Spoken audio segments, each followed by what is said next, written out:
May 3, 1995, and a memorable moment in the annals of Australian cricket. David Hooks, Australia have won the Frank Worrell Trophy. Well, it's absolutely fantastic. It's something they dreamed of. It's something that many Australian captains and players for the past 20 years have dreamed of. And today, the Australians under Mark Taylor made it a reality. And they've done it by an innings and 53 runs, which is an astonishing result. I think at the start of the summer we would have said perhaps a victory was achievable in Trinidad, perhaps in Antigua, but never in Bridgetown and never in Kingston, Jamaica. No, that's right. I don't think it was any coincidence that the West Indies Cricket Board arranged the bookend test matches, one in Barbados and one in Jamaica, believing they could win both those, certainly not losing both and losing them so comprehensively, one in 3 days and one in 3.5 days. A fabulous result for Australia, and they have been the better of the two sides throughout the tour. Absolutely wonderful cricket was played right throughout. Some very dramatic moments, some exciting catches. It's just wonderful, absorbing cricket. So sit back and enjoy it as the PSN commentators take you on this wonderful journey around the Caribbean.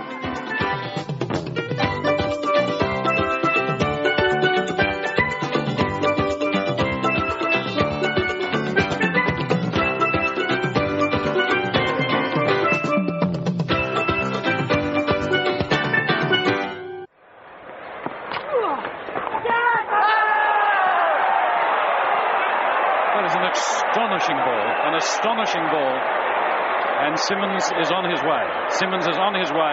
Shane Warne has struck. Shane Warne bowling to the right-handers, gets so much turn he can afford to pitch the ball leg stump, and that certainly spun a great deal. Pitching outside leg stump, as a matter of fact. Excellent delivery. And what a smart interception. A smart interception too.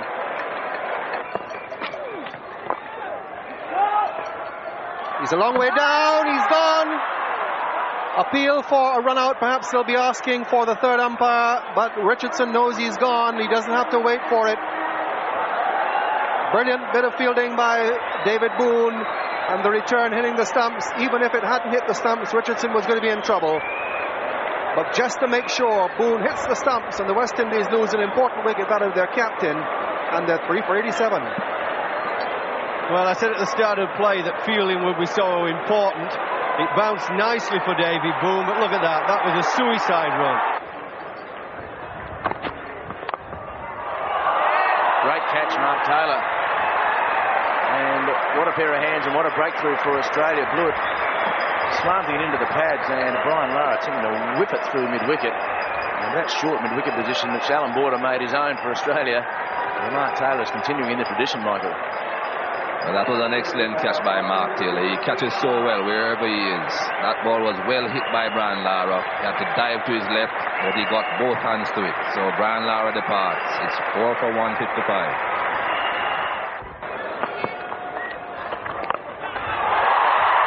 Same horse, different jockey. 180 degrees from the other end, but May was hit out of the ground. And Hooper loved that area against the off spin. Taking the punt, going over the top. There was a man only about 10 metres away, but David Boone needed to be 43 foot tall.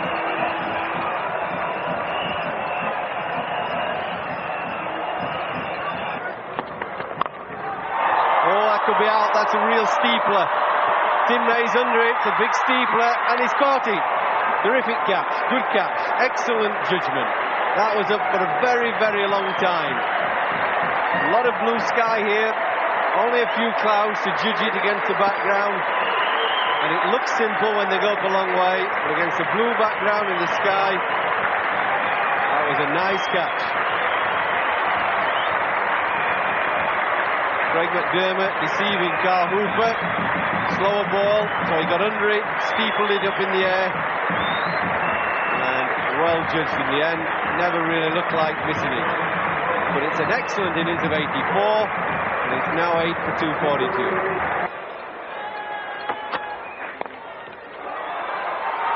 Well taken. Just lobbed up on the onside. The slow ball working once more, as it so frequently does in the abbreviated form of the game. Just a little scoop stroke from Curtly Ambrose, and Mark Taylor taking it quite comfortably. Well, the short mid-wicket position really has been made a feature of limited overs cricket. Alan Border made it his own position for a number of years. Mark Taylor has stepped into those shoes. Could be out Warne underneath, but he doesn't drop those. And a good catch by Shane Warne. So Mark Waugh get another wicket. And got 3 wickets for the afternoon after these first 2 overs across to 20. So Australians catching very well this afternoon and fielding pretty well. And after losing the toss this morning, they wouldn't be too displeased with 257 to chase 258 for victory. And that is certainly going to help the cause enormously there. Boone just timing that on drive to absolute perfection, and there's nothing more beautiful than to see the straight driver on driver. Got that front foot planted, didn't he? Then hit it just a little bit on the up. So I was saying, it'll be interesting to see how many West Indian batsmen can get on the front foot to Kirtley. In the air, fielder going back and taking a good catch. Beautifully held. Courtney Walsh sending Kensington Oval into a state of pandemonium with a very, very good catch. Yes, that certainly was a very good effort there from Courtney Walsh. Ball going over his head, kept his eyes on it, and took a very good catch over his left shoulder. Not a particularly good ball, because that could have flown anywhere. But look at Walsh. He's keeping his eyes on it. Grasped it. And Kensington erupts. Greg blew it out. It's 2:35 for 5.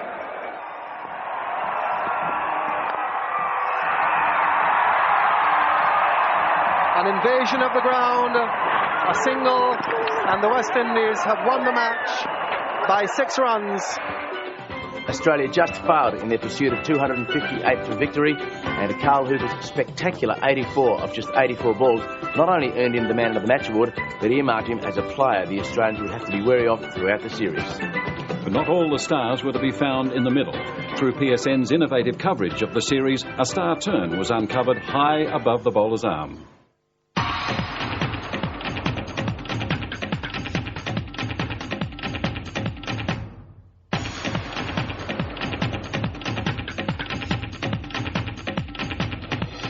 You know, I'd sometimes just change the ball. Just there, sometimes I change the ball, and here it's really squeeze the ball out.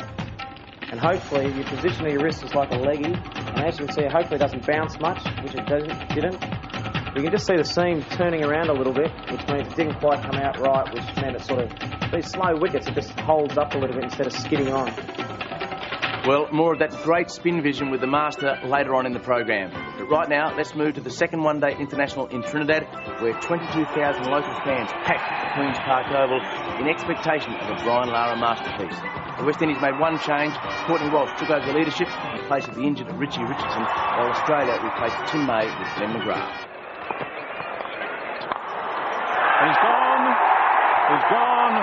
We're just talking about Carl Hooper's hands. And look at the hands, the reaction there. Slater got that pretty well, advancing. And Hooper casually, interception, thrown it in the air in delight. He's being embraced by his teammates. And that's a critical breakthrough, because Slater was building the foundation. Caught and bowled by Hooper. That's a big 6. It really is a big one. Yeah, easy striker. As I said, he hits to the onside all the time. You've either got to get it right up in the block hole, or I think you've got to get it outside off stump on a length. They'll be pushing for 2 here.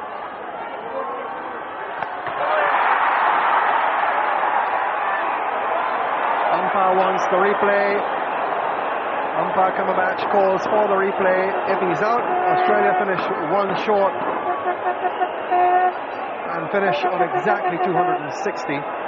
If he's in, the run counts. It was always going to be tight. That's Stuart Williams throwing in. Nice throw. Not perfectly accurate, but enough for the wicketkeeper to take the bails off. Short of his ground. And there he is. He's out.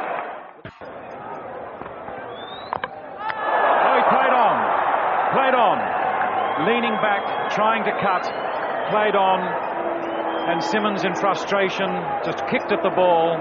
He was playing with such authority for the second consecutive game. Out of luck, chopping on, at least a reward for McGrath's persistence. He's out. Blewett's got Lara. And as Michael Holding said about an hour and a half ago, that if you try to squeeze it down to third man, you risk the chance of only a single or an out. And what a wicket for Australia, and what a wicket for young Greg Blewett. He's gone full toss. Straight to mid-wicket. Hooper goes for 55. Crucial breakthrough. Well, it was, and it came as a bit of a shock, really. He's been playing so well, Cal Hooper. I did keep saying that if the Australians can keep sneaking a wicket, they're always in the game. He's got hold of that one, a big one.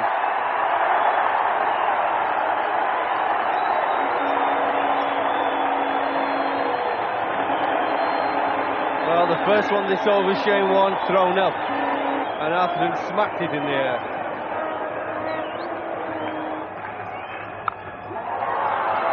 It's in the air, catch for David Boone.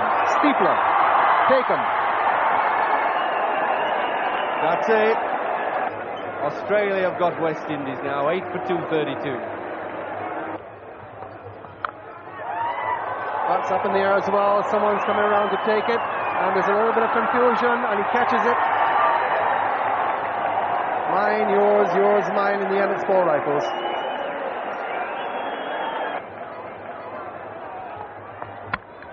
That's it. Australia have won the match. They have beaten the West Indies by 26 runs. They level the series with McDermott coming back to finish it off in quick succession with the last 3 wickets. A most satisfying outing indeed for the Australians, with Slater, Stephen Waugh and Ian Healy all scoring 50s, and Paul Rifle and Craig McDermott taking 3 wickets apiece. So it was 1-all, and the team stayed in Trinidad for the 3rd match, a match destined to belong to Trinidad's favourite son, Brian Lara. Has he played on? What a remarkable moment. Fell at his feet.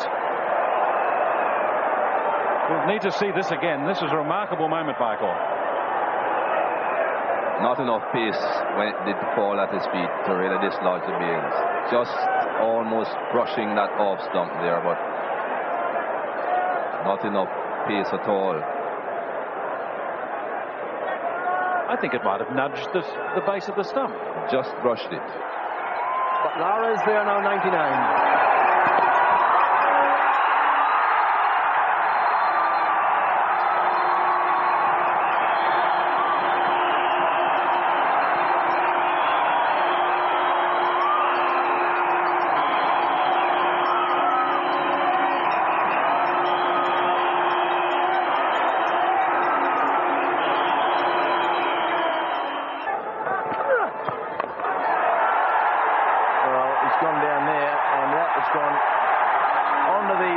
Track and one bounce to the top tier of the grandstand. He took the field, gone on it wide mid-on, and I guess when you're 120, you go down to the leg spinner and you have a free swing in the bat, you've got a fair chance of hitting it out of the park. Oh, pick the bones out of that. And Brian Lara, well, 180 degrees from where he just hit Shane Warne. 6 at the other end of the ground, then 180 degrees, 6 off Steve Waugh. Well, he's swung that high, and it's gone over the park again. Yes, it has. Well, 3 sixes in his last 3 scoring shots for Brian Lara. Warne and Waugh and Waugh, and one gets the feeling that his home crowd are reasonably pleased with the way that their young man has done playing, Michael. What did you say about good players getting a boundary and then a single? Well, apparently the great ones get a boundary and then a boundary and then a boundary. He's done it again. He's got a chance, he's out. Great catch at mid-wicket. And Rifle just drifting back, putting his arms above his head. A very good catch in the end of what has been A scintillating performance by Brian Lara. 139, and he will get a standing ovation, and thoroughly deserved. You don't see much freer scoring and better striking than that, Michael. That's right, an excellent innings by Brian Lara. 139 runs over 123 balls. It's 4 for 260.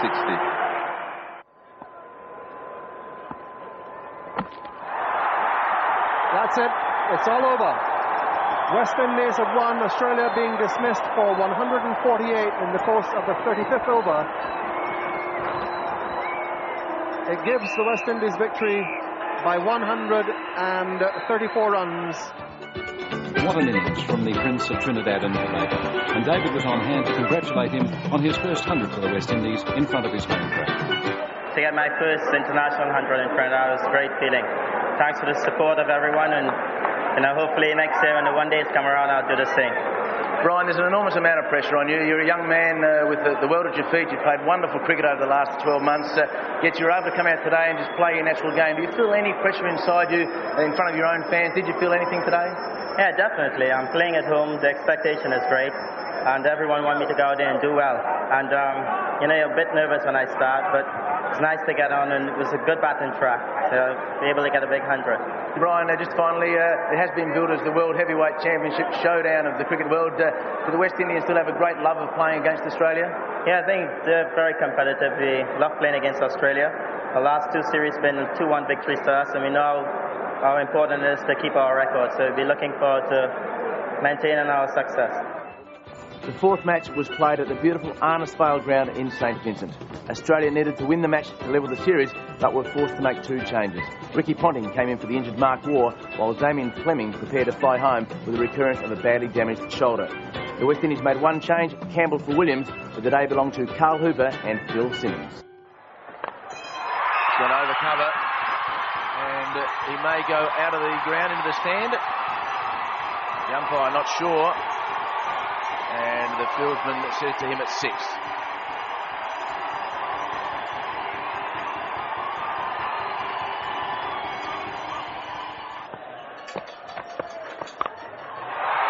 Well, the classical pull shot off the opening bowler, and 6. Well, no doubt about that. Shot of the day. Absolutely. It was a cracker. Just picked it up from shorter length and didn't help it on its way, just belted it over mid-wicket. That's a man in top form, confidence very high indeed, and he is a superb timer of the ball when he's in good nick. And what an authoritative way to finish off the match.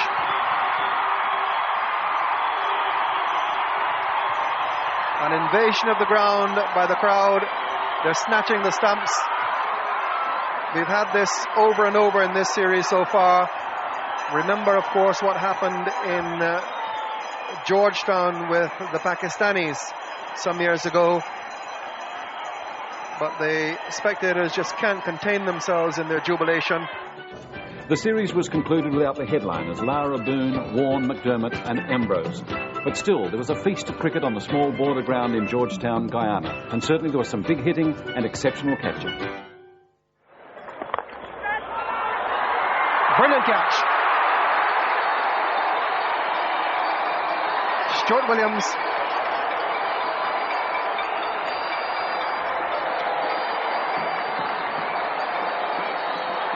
Sherwin Campbell, correction. Going, it's Roland Holder. I don't know who it is out there. It's Roland Holder in the end. But it's been caught, and it's been brilliantly caught, no matter by whom. Quite a remarkable catch. Right over the top. That's a tremendous blow. Right into the box next to us.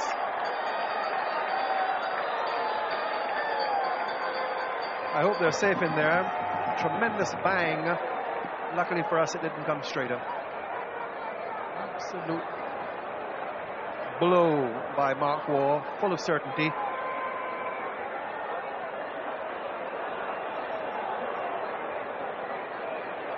It's gone right next door to us there. Anyone got a... It seems as if someone got a some luck with it. Right next to us here, those spectators are in a special box right alongside us. So the last ball of the over, the last ball of the innings. And here's Walsh to Julian. And that finishes it. So the innings ends with Walsh striking the stumps.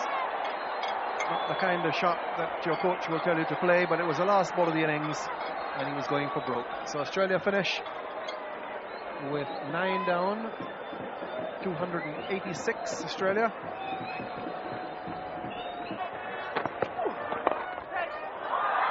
He's got it.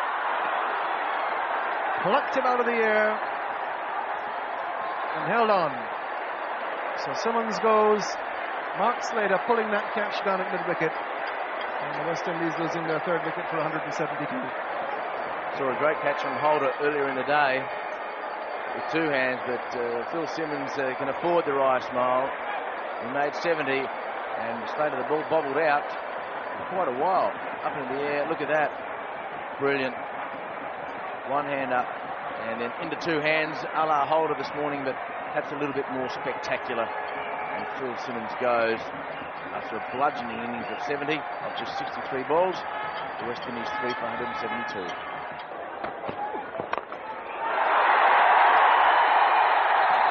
Well, talking about sense of distance, that has gone a long way. We saw Mark Waugh today hit it through a window up here. That's gone into the roof of the media centre and the boxes down at the Regent Street end with no effort whatever. Lovely shot from Carl Hooper. That has nearly gone into the Greg Chappell Canal.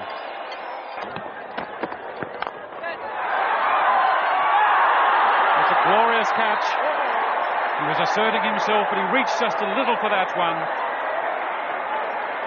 And going wide to his left, Slater has taken his 2nd wonderful catch. A glorious catch, and he's in fine fettle, is Slater. It's the end of a wonderful innings from Hooper. Looked as though he was going to build on it, but Slater has cut it short. His 2nd magnificent catch. And that's it. Here come the hordes. Stumps taken. And the pitch invaded.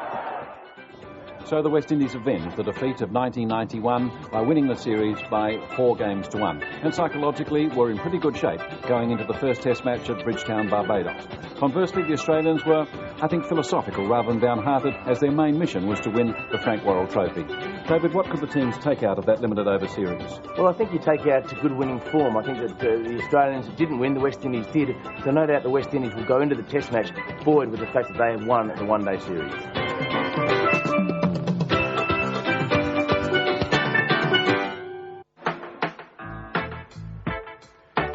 27 years after his death from leukemia, Frank Worrell still embodies the spirit of cricket between the West Indies and Australia. A gentle and gracious man of courage, a captain of vision and a batsman of elegance, Worrell's name is immortalised on the trophy, which at least for the time being symbolises world supremacy in Test match cricket. As the first black captain of a touring West Indies team, Worrell broke the shackles with a strength and dignity which has inspired his people on and off the cricket grounds of the Caribbean and given his successors the courage to reach for the stars. Yes, we've been very dominant for a number of years, and I don't believe any team should come here and beat us one time and become world champions. I think you've got to win over a period of time. You've got to beat us convincingly and beat us over a period of time to be able to be called world champions. Mark Taylor has a different challenge to maintain morale despite the wounding loss of Craig McDermott. I think we're very excited about it. We've been over here now for 4 weeks and really haven't played our best cricket. But we've all been looking forward to the Test matches. That's what we're over here for. That's what people remember from the series. So we're really looking forward to it. Craig McDermott cried, and a nation cried with him when he fell from a wall in Guyana and had to hobble out of the contest. To add to the Australians' frustrations, McDermott's counterpart, Curtly Ambrose, their nemesis for the past 7 years, appears to have regained fitness and form. In the absence of McDermott, the weight of the world has descended on Shane Warne after just 2 years at centre stage. While Waugh provides the spark of genius for Australia, it is Brian Lara, the prince who became a king a year ago, who is most likely to hold court for the West Indies. And he will do it with an ease and elegance which will revive memories of summers past, summers graced by the redoubtable Frank Worrell. Well, the Worrell Trophy Series, David, that's really what both teams were interested in. Yes, it was, and the players from both sides are desperate to get their hands on that Frank Worrell Trophy after 4 Test matches. Well, surely the Australians must be unsettled somewhat with the absence of Fleming and McDermott. Yes, they will be. Of course, Barbados traditionally the fastest of the pitchers here in the West Indies, so the loss of those 2 strike bowlers will unsettle them, but it gives somebody else a chance. And what are the 2 young boys for the West Indies, the 2 opening batsmen, Sherwin Campbell and Shute? Well, gee, those 2 young kids would be pretty pleased that the 2 main strike bowlers for Australia aren't out there. But talking about the Barbados pitch, it's a good one to bat on, has been for many years.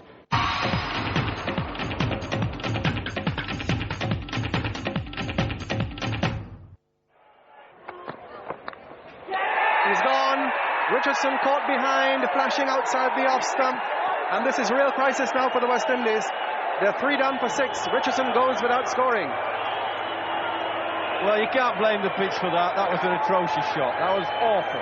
And just a wild swisher to the ball. I mean, when he sees that replay on television, he'll be mortified. I mean, that's not the pitch. That's not even the bowler.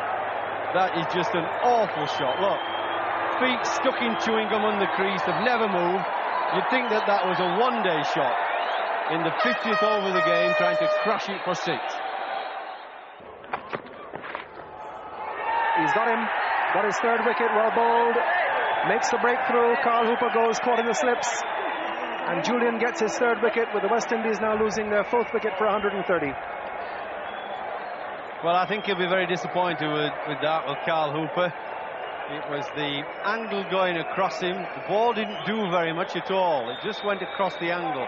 You watch this ball, it's on the line, just keeps on going. He's played inside it a touch. And it was neatly caught. I think there'll be a bit of disappointment there, because he didn't really get a ball that did anything. And when you're 60 not out, you expect to block those. 4 for 130.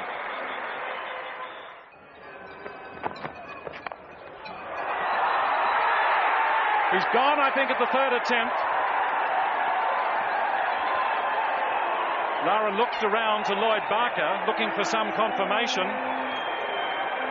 But it was Steve Waugh to his right at the 3rd attempt on the cut. Lara looked around to Barker, looking for confirmation or reconfirmation.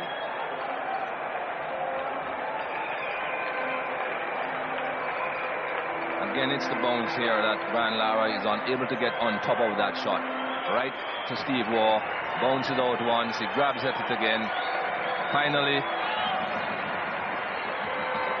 well, I can see now why Brian Lara looked behind him. He wasn't too sure if that ball had actually touched the ground. Very difficult to say there, but Steve Waugh claimed it, so it's 6 for 156 to West Indies.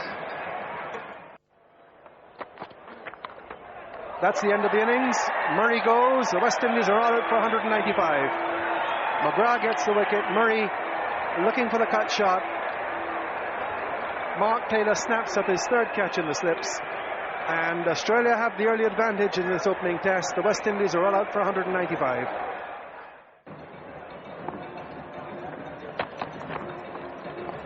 That's the end of the day's play. Mark Taylor knows it. He walks away. And he'll be satisfied with the day that his team has had. The opening day of the series, they're 2 for 91, having dismissed the West Indies for 195. He's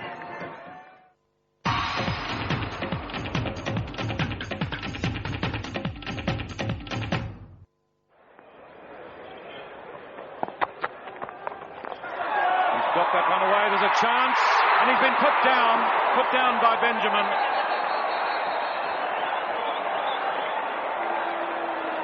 He played for that, he bowled for that, Walsh. And Waugh, who's been uncomfortable inside it, hooked it behind square instead of through square. Benjamin got the hands to it, couldn't hold it, put it down, a critical miss. He's on, beautiful delivery. Magnificent ball from Ambrose, makes the breakthrough.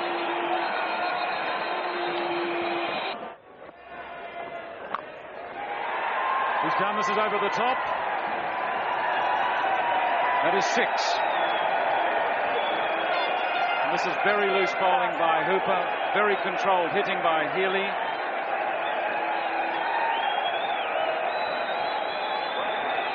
And another 50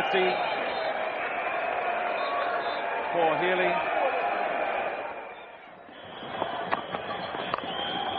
In the air, over the head of the fielder, gone. Magnificent stroke.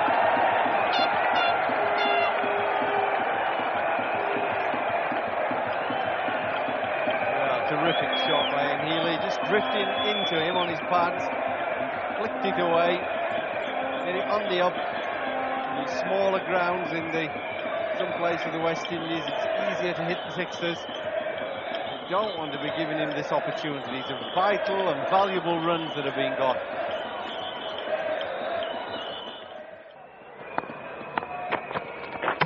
There you are. It's as simple as that, isn't it? If you can't bat, why bowl wide? Bowl straight, knock the balls out of the ground, and that's the end of that. You don't need the umpire, you don't need Lloyd Barker or anybody, he's gone.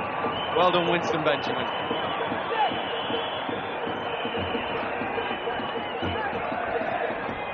So the end of the innings, but I'm sure that Ian's going to get a great reception from his teammates, from the Australians on the ground, and I dare say from those West Indians who know this game so well. It's been a really important and tremendous innings by Healy.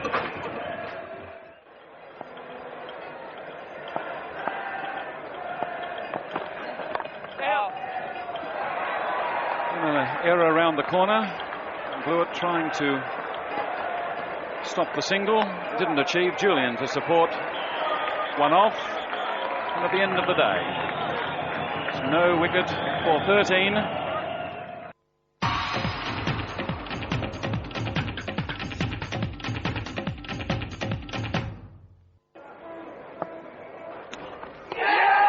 Bill for a catch behind. He's gone. McGrath has struck.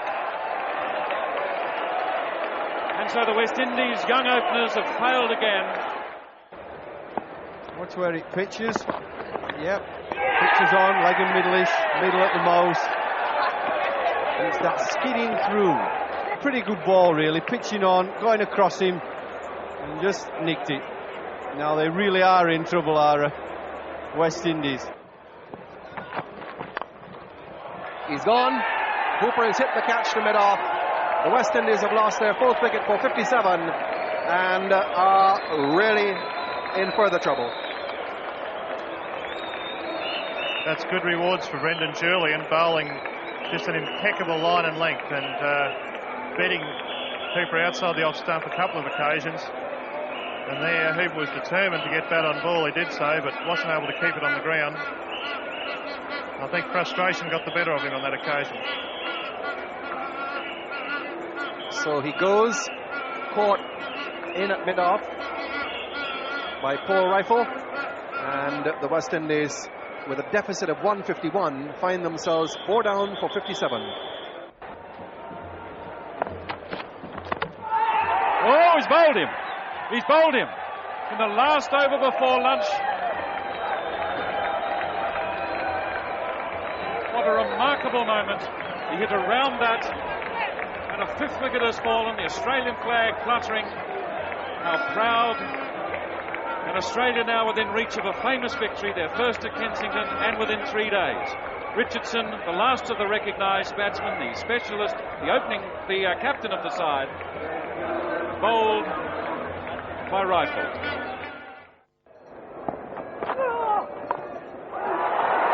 A chance here. Waugh running the wrong way. Great catch. Stephen Waugh. Great catch, Stephen Waugh. And, well, what a breakthrough for Australia. Murray has gone. Very good wicket this for Australia. Jimmy Adams and Junior Morris seem to be just about doing a good job here for the West Indies. But the Waugh brothers, both Steve and Mark, are very, very good catches. And just take a look at this catch. excellent. The ball coming over your shoulders. Very difficult to be running away. The ball coming over your shoulder and to still maintain your poise and take a catch like that. 6 for 136 West Indies.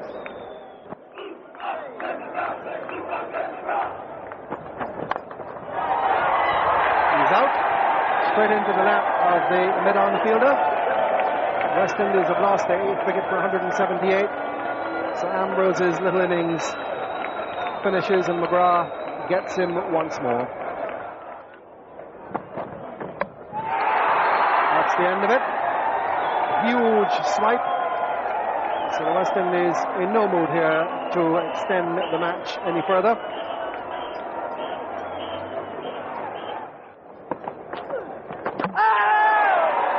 That's the end of the innings. Bowled all over the shop. Shane Warne gets his 3rd wicket. Jimmy Adams, not for the first time, is left high and dry on 39. And Australia will have to get 40 runs to win the match. The West Indies batsmen, tail enders, call them what you will, contributed to their own downfall with some poor shot play. Good footwork by Mark Taylor.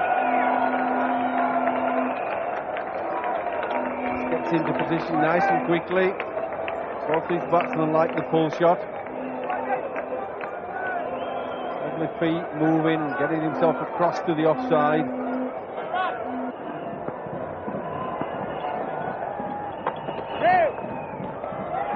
Well, the crowds are going to invade the ground, in fact. It's a no ball, and the match is over from a no ball. Rather anticlimactic finish. Stumps have been taken out. Swarms coming up on the ground. Australian flags all over the place. This is a significant triumph for Australia and a depressing defeat for the West Indies, as there is a bit of a confrontation and a scuffle as we saw in Trinidad at the end of a one-day international. On this occasion, a spectator is involved with the Australian captain, Mark Taylor. Well, really, this shouldn't be happening at the end of a match. It happened once before in this series, and nothing has been done about it. But let us say right away, heartiest congratulations to Australia for a tremendous victory. They have really deserved it. They have played by far the better cricket, and the result is that they have won by 10 wickets. Well, what a stunning result for Australia. A win in under 3 days in Barbados, a ground where previously Australia had never won.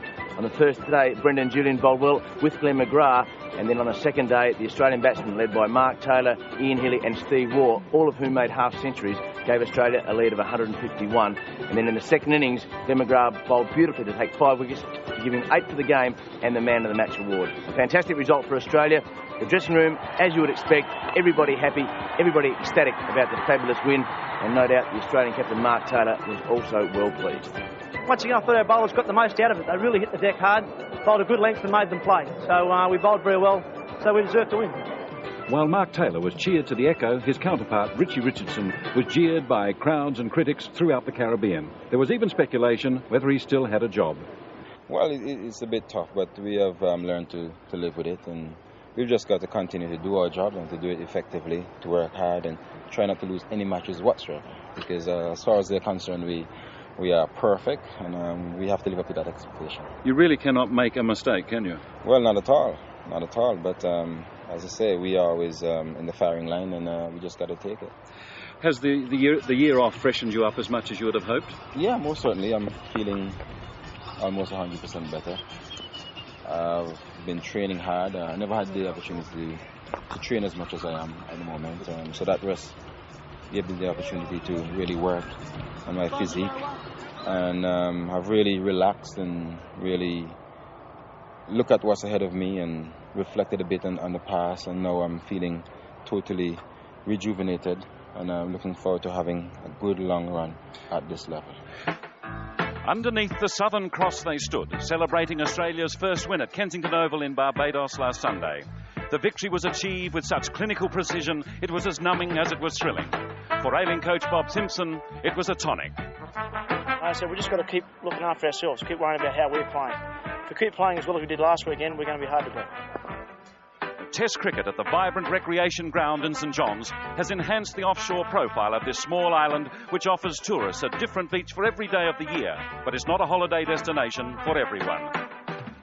The guys have put behind them what happened in the first Test match, and we are very enthusiastic. We are quite lively, and we're looking forward to having a very successful match here in Antigua. Some of the combatants have tasted success here, most notably Brian Lara, who last year was kissed by the gods and embraced by Sir Garfield Sobers when he scored his record 375. When Australia were last here 4 years ago, they inflicted the first ever Test defeat on the West Indies at the recreation ground. On that occasion, the Frank Worrell Trophy had been won yet again by the West Indies. This time, it is still on offer.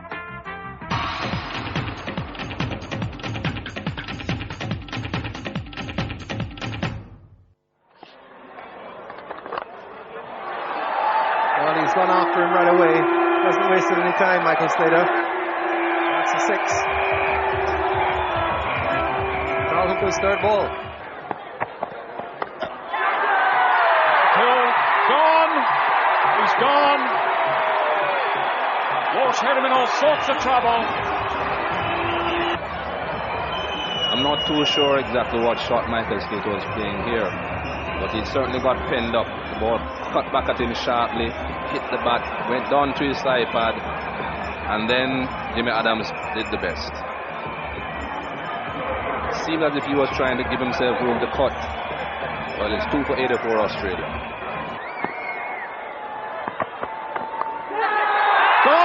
Gone! Walsh has struck again, just guided it straight into the hands of Hooper. The redoubtable Courtney Walsh again.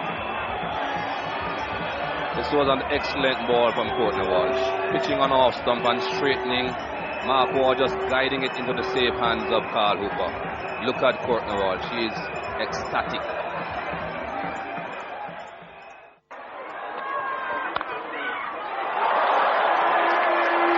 There's a way to respond to crisis. Driving very, very handsomely indeed.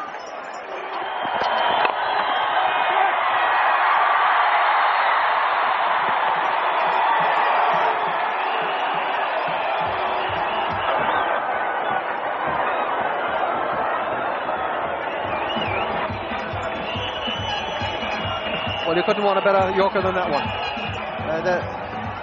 David Byrne looked like he was just starting to hit some pretty good nick.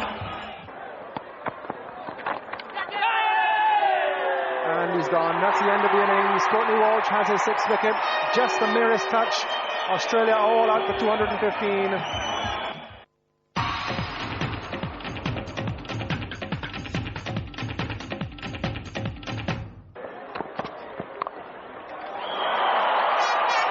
Delicately played.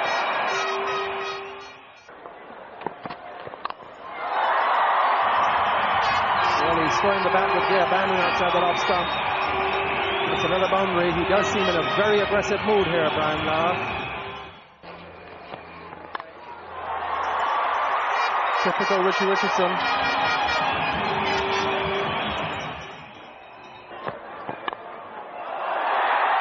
Gone. From a responsible moment to just a small lack of judgment. Yes, a little bit of a loose shot there from Rich. He just sort of pokes at it, really, just sort of pushes away from his body. Didn't really hit it. Wasn't trying to hit it for 4. Wasn't trying to do anything. He just sort of flailed at it a little bit, just loosely. And it was an easy catch to Steve Ward in the gully. 2 for 106. That's the gap, and that's the shot that Shane Warne is trying to entice Adams to play, because to get it through there against the spin, the batsman has to go a little bit inside out. But when it becomes a genuine half volley, a big appeal from Shane Warne. He really feels confident in this one, and he's given him. And Shane Warne's appeal was genuine and confident all the way down the pitch. And Adams goes. And let's have another good look at this. It wasn't a normal leg break. Pitched in line, went pretty much straight on. And that was pretty adjacent. Jimmy Adams departs. It's 3 for 168. Gone! What a magnificent catch by Boone! Thrusting himself wide to his left, got his hand to it. That's an exceptional catch. An exceptional catch, and it would require something like that to get rid of him. Well, he's a bit cross with himself, Brian Lara. He can't understand. He tried to work the ball from off the stumps through the onside. He didn't try to hit it hard, he's just working it round the wing at Steve Boyce. He's taking it from a foot outside off stump at least. He's just trying to work it. It's a brilliant catch. I mean, I know the catch didn't go hard. It wasn't a hard hit, but he had to stretch a long way up in the air, and it was a vital catch as well. Well, he's come down and hit that a big way. That's a typical Keith Arthur response.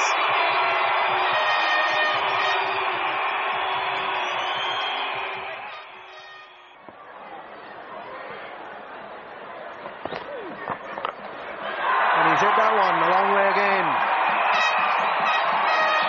Not afraid to go after it when it's tossed up to him. His second 6. Confident appeal, he's given it. He's gone. Another breakthrough, this time pole rifle. David Shepherd had no hesitation. The Australian flags flying proudly underneath the Southern Cross, and the Australians are delighted. Well, there's a little bit of a shuffle there from Junior Murray. Just shuffled across his stumps, a little bit of a from the back, little half step, just angled back. Could it have missed? I don't think so. I think it's a fairly decent decision. Might have missed, but you've got to make a split-second decision. And that's a big, big blow for West Indies. 7 now for 240. Gone. Ambrose is gone. Rifle strikes again. And the Australians are back on top. Clawed their way back. Really tough competitive cricket, no footwork from Ambrose, just stood there, put the bat out to dry. Not a very good shot, really, really poor shot. 8 for 240. Gone. Straightforward catch, and yet another catch to Mark Taylor, who was just caught exceptionally both in Barbados and again here, and he hurries off. The Australian flags fluttering proudly. It's a tremendous performance by the Australians. They've clawed their way back into this match. West Indies all out for 260.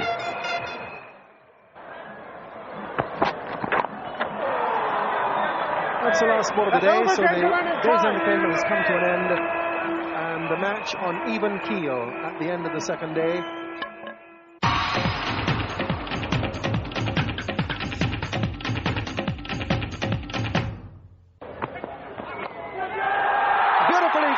Magnificently taken. Well, that is the type of catching that we used to see Richie Richardson do in the slip cordon. This was brilliant. Look at that. David Boone flew through the air. Well, he flew and sailed through the air. Brilliant catching by the captain, Richie Richardson. And as Michael Slater goes off, the covers come on because the rain has started here at the Antigua Recreation Ground once more.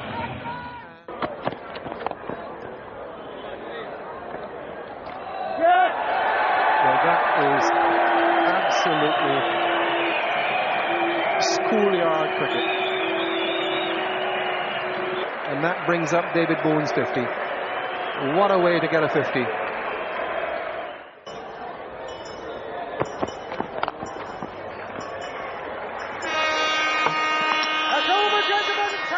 So there it is, the end of the third day's play, a frustrating one with dislocations because of the rain. 2 for 134. David Boone, the second half century of this match behind Brian Lara's wonderful hand. Not out 60. The Australians there saluting their most experienced player.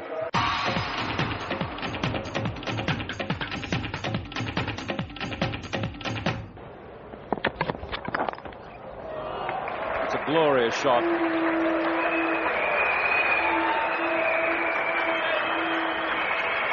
That's his 50. And the 100 partnership.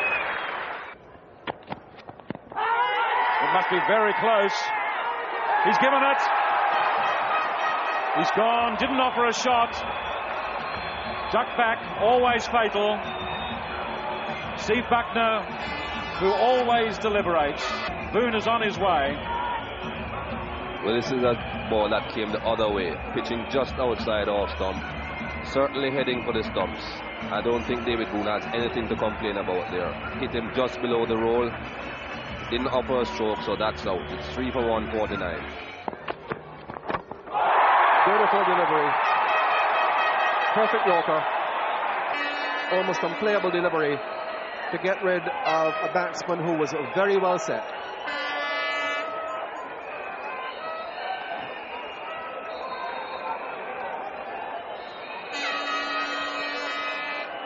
Australia are 4 for 162. Gone. A magnificent catch. It was past him when he has taken it. That is a glorious catch.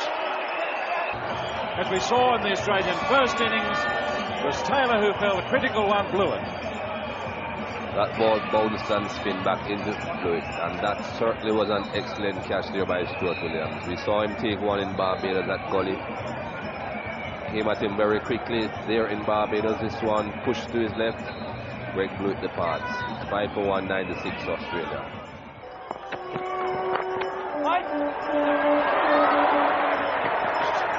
Got that one away sweetly. To hurry. He's gone. He's gone. David Shepherd had no hesitation. Jimmy Adams in the deep.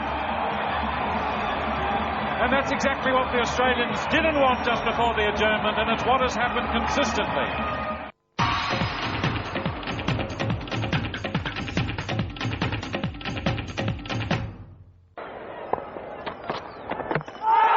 Fouled him.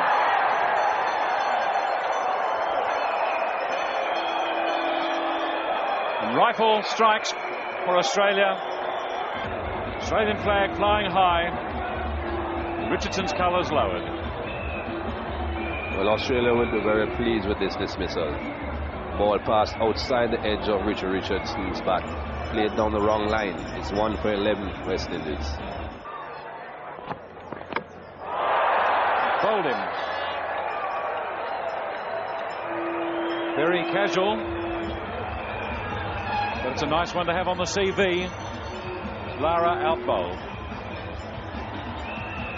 Yes, whether the test match is dead or not, this is always a prize wicket to get. Brian Lara went right between bat and pad, playing across the line of the ball onto the onside. If he had tried to play a bit straighter, I think he would have probably hit it straight back down the wicket. It's 2 for 69, the West Indies.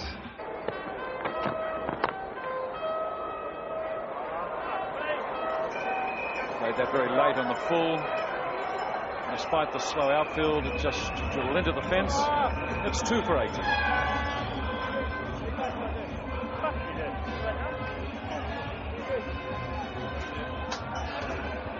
And so that is it. Regrettably, the rain ruined an absorbing test match and frustrated the players, particularly the fast bowlers who struggled to keep their footing. No one was more frustrated than big Curtly Ambrose, who again was without power and rhythm, as he explained to Michael Holding on the rest day. I'm under a bit of pressure, yes, because you know West Indies, they don't expect anything less than the high standards you've set. But I just hope that they've been patient, and they know that once I'm in top shape, anything can happen. Well, I think they have been patient so far, because they remember what happened against England last year. At the beginning of the tour, you're not really in top shape, and then you exploded in Trinidad. Are you waiting to explode again in Trinidad? Well, are you hoping to? Well, I'm hoping to. I think this is a second test match, and I haven't really done myself or the team any justice as far as I'm concerned. I'm really, really short of work. I'm way below my best, and hopefully it can come right in Trinidad. Raise Your Bat for Lara has become the new cricket anthem of the Caribbean, and the people of the West Indies will again lustily sing Brian Lara's praises when he appears in his first home test match since rewriting history a year and 3 days ago. Only 1.2 million people here, and nearly everyone is your friend. So it's nice to be back home and people, look at you and look up to you, and it's just a great feeling. Australians, meanwhile, are lifting their lids to David Boone, their favourite islander, who becomes just the second Australian cricketer to play 100 test matches. When we take the field, it'll be a very proud moment for me. It's sort of something you dream of, in a way, and when I first started playing test cricket, I never even contemplated 100 test matches, and it'll be great. I'm looking forward to it. And Boone will have his time in the sun as the Australians intensify their bid for cricket's holy grail, the Frank Worrell Trophy.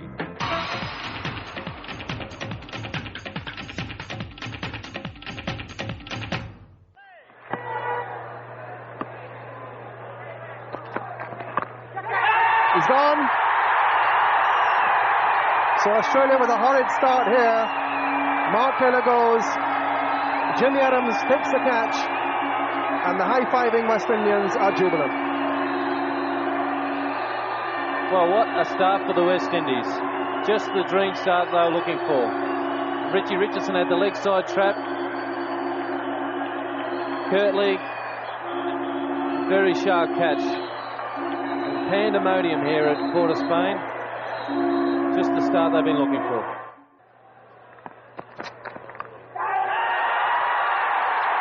One-hand catch Murray, or outside off stump, just hanging the bat there, and Ambrose, who's been dormant for 2 test matches, seems to have got the brain in gear and his body in good fettle as well. So Mark Waugh, the penalty of just hanging the bat at the slow ball outside off stump.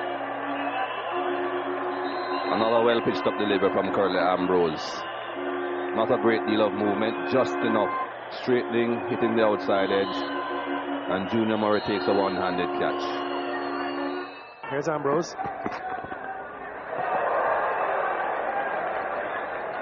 Just emphasizing the slow nature of the pitch. It took an hour to get to Junior Murray. Seems to be some sort of discussion going on there as well, but we haven't seen too many of this sort of delivery, and as we've said, that just shows you how slow the wicket is. And they're exchanging a few words out there, batsman and bowler. It's just shows you how serious these two are.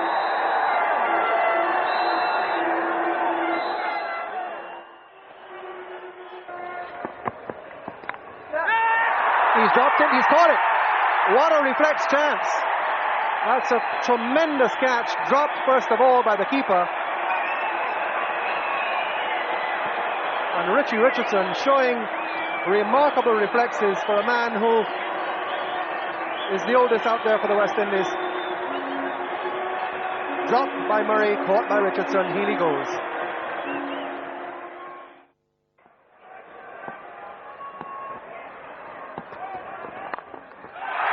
Well taken. Jimmy Adams, that short leg.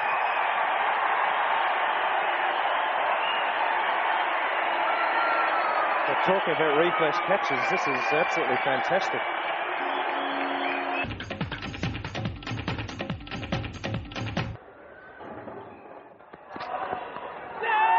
Well, he's gone, has he? Yes, he's out. So Ambrose back with a vengeance. 5 wickets to Ambrose.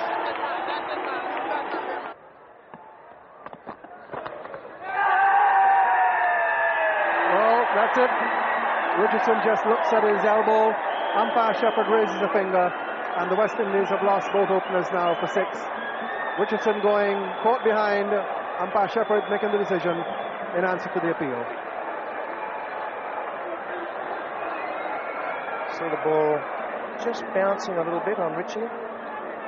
Just, well, flicking something going through there. Very good shot from the Australians, and Richie Richardson was deemed out, caught behind.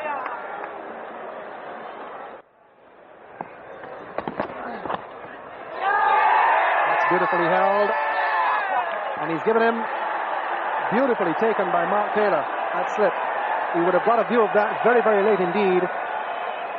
Off the back of the bat. And the great catch. What a fantastic pair of hands this man has got.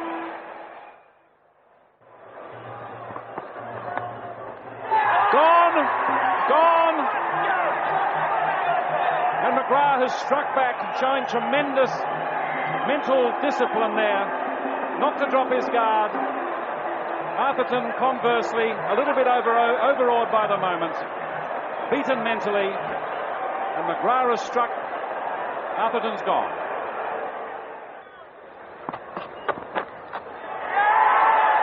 Gone. Mark Waugh, exceptional hands, and the delight of the Australians. That was the one they needed. And they have the capacity at the moment. They're so mentally strong to strike when it's required. Wonderful hands again by Mark Waugh.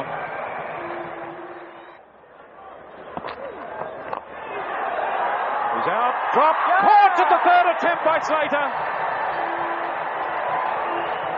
Benjamin driving at Vaughan. Slater, who's fought pretty well in this series, but there was a few palpitations there. It was in, it was out, and back in again to his enormous relief, and to those of his mates who gather around him. Benjamin is gone.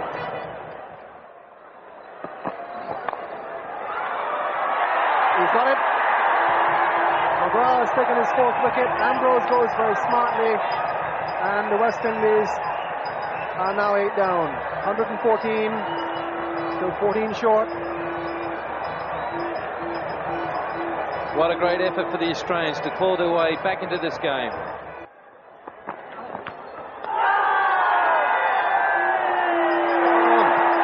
Well, he waited for the decision. Very late, very belated decision from umpire Cumberbatch. And now he has his Michel. 9 for 129. Murray out for 13.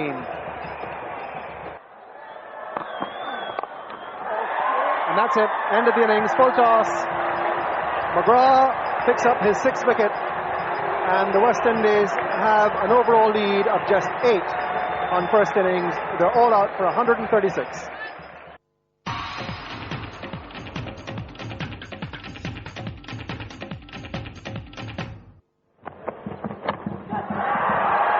Gone. Off the shoulder. The extra bounce. Slater is gone. That's well bowled. So he gets his revenge.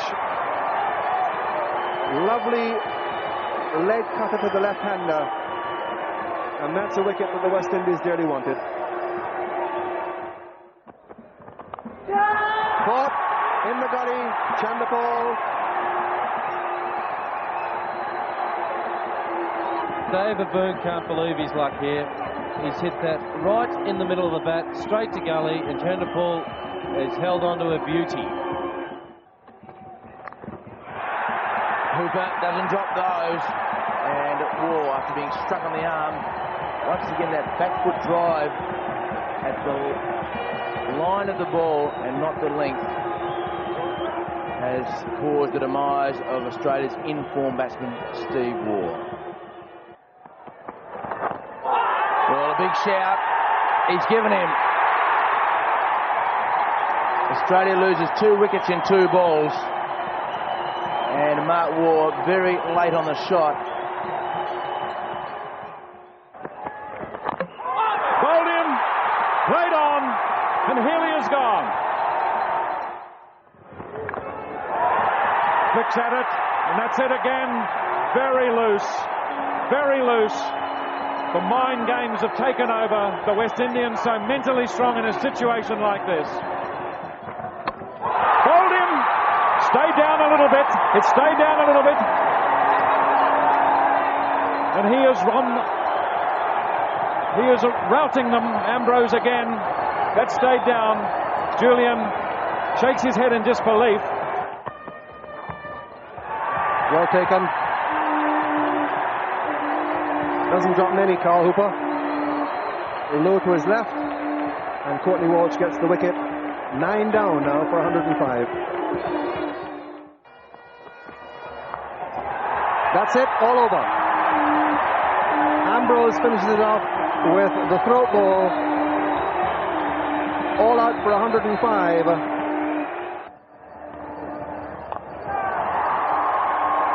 That will be it. Magnificent blow. Clyde Cumberbatch signals 4 runs. Mark Taylor can scarcely believe it's happened. He must be in the deepest shock.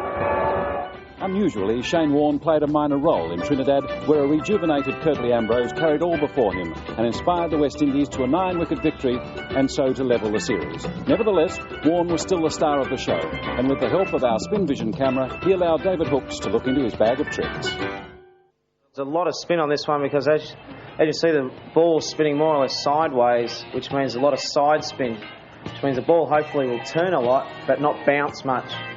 Especially on these low, slow wickets, you'll get side spin with the ball going down like it was there. You'll get a bit more turn, but you won't get as much bounce. This one's not one of my strongest deliveries, but hopefully you can just deceive the batsman a little bit. And as you can see there, it didn't quite come out of the hand right, and you can see the seam not spinning.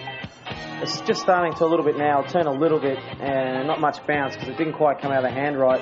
The wrong one will generally get more bounce because you are getting more overspin on the ball, and when it does come out of the hand, you can see it sort of come out the back of the hand. If you just go back a little bit, you can see it just come out the back of the hand. And what I was talking about before, the position of your wrist. See the position of the wrist right there, and the ball coming out the back. Well, the flipper is the one that everybody's talked about, of course. It really is the ball that everybody talks about, and we can have a look at one right here. Shane. Just as my hand goes down here, you'll see it just change, just there. You can see it just change to get my thumb on it, which means hopefully I can squeeze it out, which I sort of really squeeze it out here, right there. And you can see it just it seems just a bit wobbly, but it still came out okay, didn't bounce much, but because it didn't come out quite right, it just sort of held up a bit in the wicket, so hopefully I can land another one. Now, the backspinner is a new word for new delivery, I guess. I mean, people have bowled it for a long time, but it's a very interesting way that you bowl the ball. Yeah, it sort of looks like it should do a lot, but generally doesn't do much at all. It's quite hard on the wrist to bowl. You just sort of bowl it out the front, and as you can see, the seam's just sort of going right, which Jimmy Adams not sure what it was doing, so he's very late on the ball. It generally should go straight, but if you don't quite get it right, it can turn, which is very good for lefties. If you can get one to turn and follow it up exactly the same to go straight, if I'm not sure what it's doing, and hopefully the batter's got no chance. 28 years after his death, the spirit of Frank Worrell lives in the hearts of the international cricket community and in the heads of the elite cricketers of the West Indies and Australia as they continue their struggle for supremacy in a fascinating series. To their unbridled delight, the Australians won a famous victory in Barbados, the West Indies being twice bowled out for less than 200 for the first time in the Caribbean. Then came the cursed, frustrating unseasonal rains in arid Antigua. The dark clouds finally cleared for the West Indies in Trinidad when a focused Richie Richardson was demonstrably in charge and Curtly Ambrose regained fitness, form and favour. Then the caravan moved on to Jamaica. We would have preferred at this stage to have been, I would say 2-0 up or something like that, but as it is, it's 1-1 and it's down to the wire, and it's do or die in this test match, and we're going to make sure we do. They're always very mentally tough. They keep you playing. They've got good fast bowlers who keep you on your toes all side all the time. You've got to be mentally tough and mentally aggressive, and hopefully we can do that over the next 5 days. While most batsmen battled to find form, Brian Lara, the Prince of Trinidad, showed flashes of his genius against Shane Warne, who for once functioned rather than flourished. And all attention was focused on Glenn McGrath, a young man seeking to establish his identity in the international arena, and Curtly Ambrose battling to regain touch and credibility. And despite the drama of the disputed Lara catch at Barbados, Australia's hopes lie principally with Stephen Waugh, their only batsman in true form. And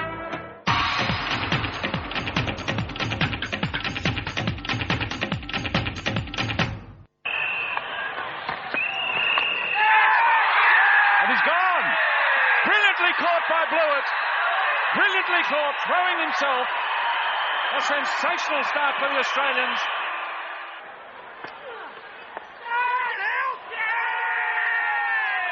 Leaning forward and great embrace. And he's gone. He has walked. What an astonishing moment. Liebenberg didn't make any reaction. It's gone a long way. It's over the top. That's 6. You're right. He has hit his straps. Caught by Waugh. Driving away.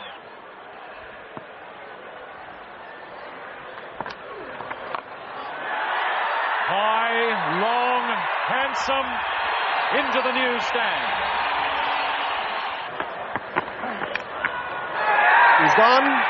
Outside the off stump, edged, around the wicket. Atherton goes to McGrath. The West Indies lose their 5th wicket for 220. And once again, a batsman who is seemingly set has been dismissed. That's it.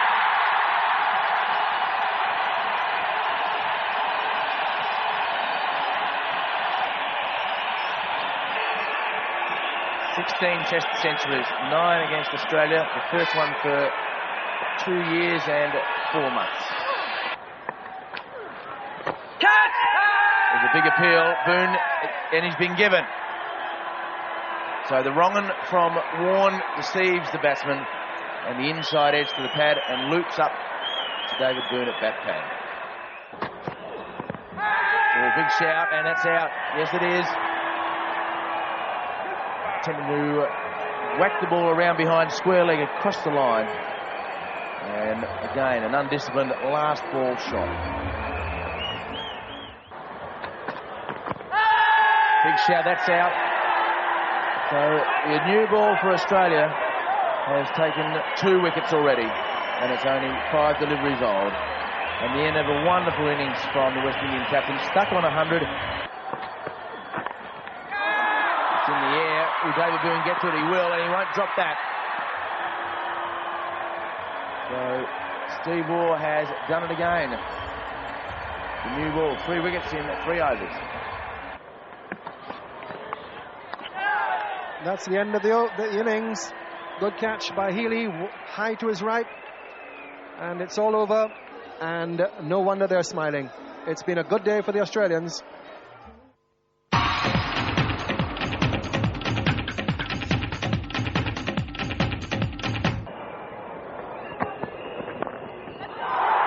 Beautifully taken. What a magnificent catch by Jimmy Adams. Remarkable. Well, we spoke a while ago about the quality of the catching in this series, and there has been none better than that. In the air, Lara takes it beautifully.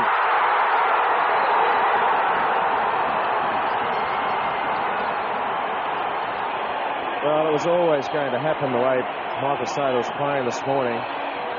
Chancing his arm once again. Short ball. Hit top edgish. Brian Lara moving fantastically to his right. Takes a superb catch, which is starting to become regulation for this series.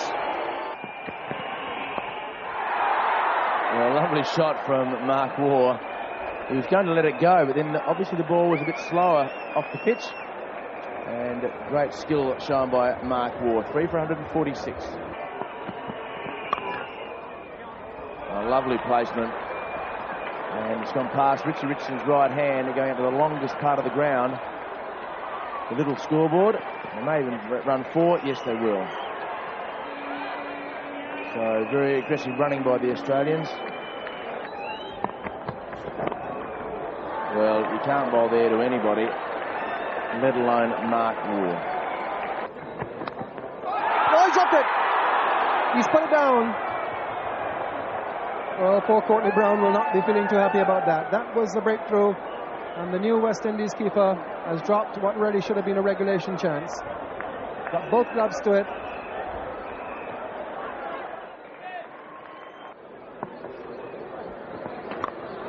That's well hit. Tremendous blow. Way over mid-wicket. Got under it. From the time that left the bat and you heard the sound, you know where it was going to go. But he will not be on 99 any longer.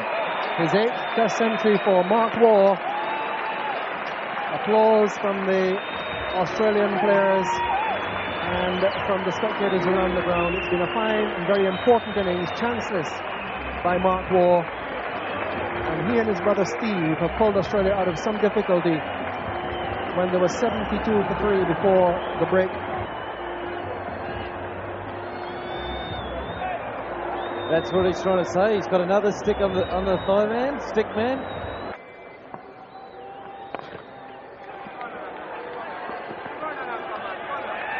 Going to go for it. And he's completed it. Lifts his bat to the dressing room. Mark Taylor stands, his captain. Probably his finest moment, his 8th Test match century, his 2nd against the West Indies, and his 1st in the West Indies.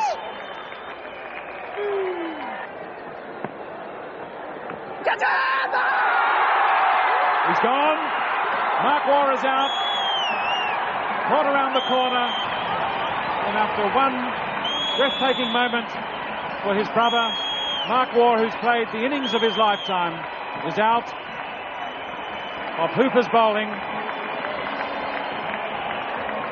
Another one of those deliveries that pitched in the rough. Got a bit of bounce, a bit of turn. Glove, pad, and Jimmy Adams again doing the job. It's 4 for 304 Australia.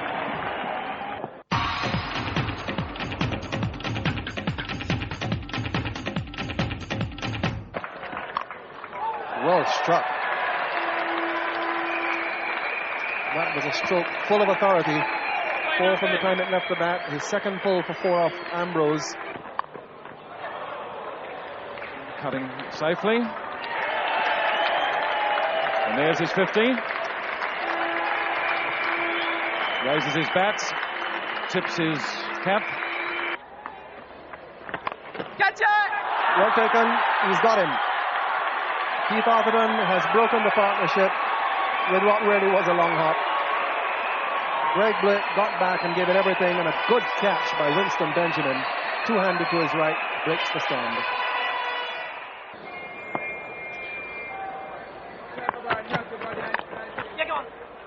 There it is. 150 for Steve Waugh. Lifts his bat to the crowd again. Michael Slater leading the applause from the rooms.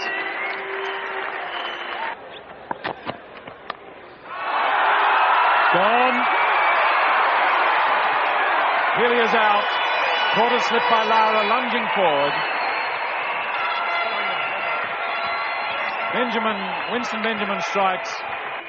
It's a 5-day game and we're just over the halfway point.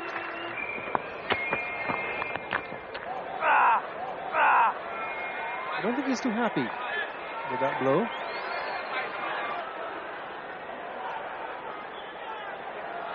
Well, Alcott rushing out to his aid. We'll just have a look at this in the... Oh, that's hit him on the elbow, yes. Of the back arm. You see him wearing an arm guard in the front arm, but just missed the bat and bang. Now Steve Waugh has got an opportunity to go over the top, the mid off, the mid on. Will he take this play, or shall he trust Glenn McGrath?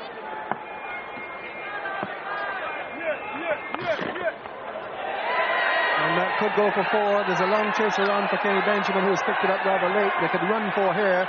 Kenny Benjamin is not the fastest of fielders in the West Indies team, and they'll come for the 4th, which will bring him up his 200.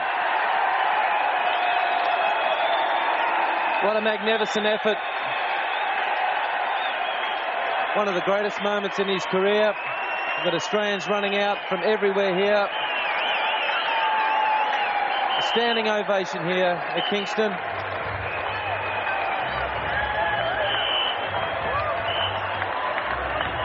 Sometimes it's a bit of a shame here when the crowd comes out to congratulate him, but it's better off when the crowd staying off the ground and off the wicket and giving Steve Waugh a bit of air and take the applause from the crowd.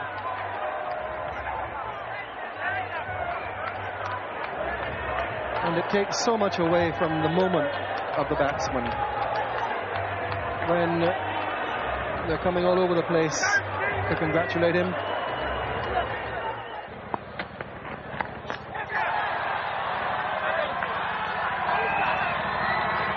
appeal, and he's given. So Steve Waugh is out. Stood there to wait for the decision, and Kenny Benjamin picks up the last 3 wickets, and Steve Waugh goes caught by Lara off that bouncer for an even 200. Australia 531.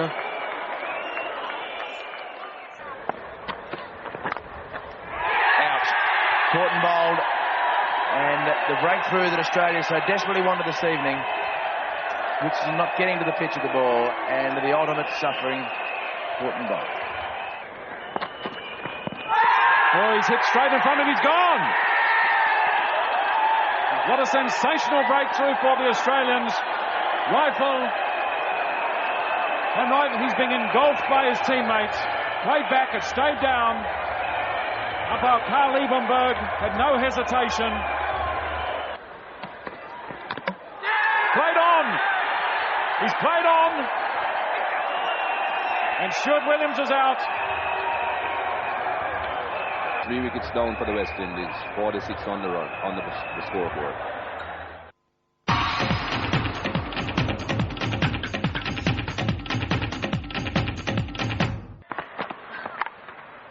Gone. Brilliantly caught.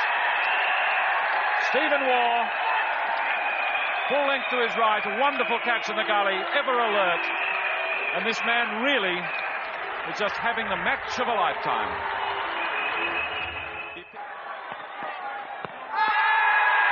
Confident appeal he's given him. Buckner has given him. And Benjamin is out.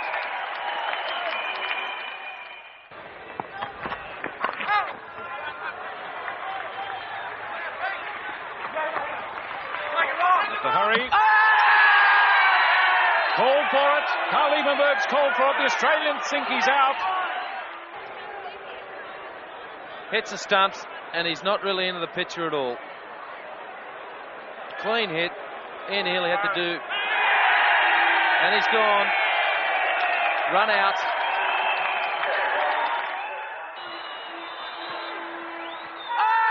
Well, a big appeal again. And he's given him.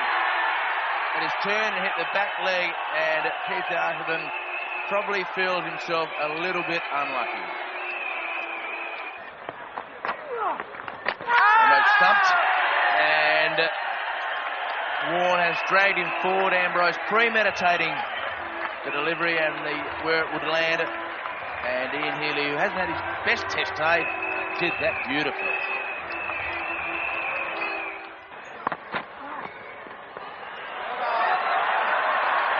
So Courtney Walsh with a great deal of flourish have seen off the over.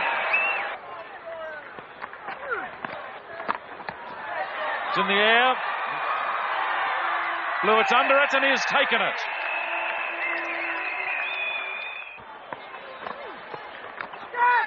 And he's gone, and that's it, and it's been caught by Taylor. How appropriate is that? Warren, everybody gathering to hug Taylor and Warren. Simpson, what a moment. The Australians running on to the ground. Alan Border there. So proud he must feel. He built the side. And now Taylor has engineered this great win. It's now my pleasure to invite Mark Taylor to come forward and relieve and receive from me the Frank Worrell Trophy. Mark Taylor.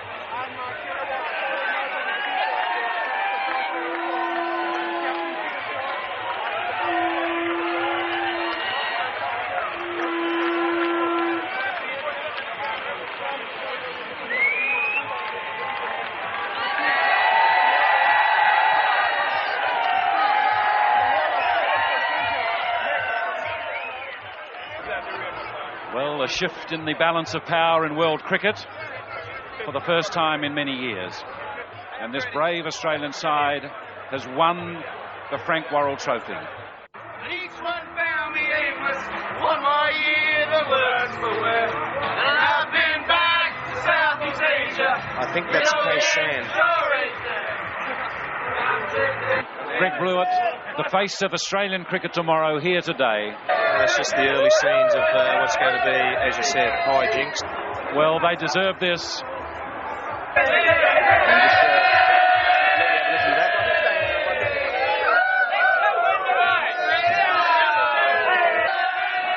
So here we are, just 30 minutes after this fantastic achievement by the Australians, an innings and 53 runs, and the Frank Worrell Trophy is Australia's.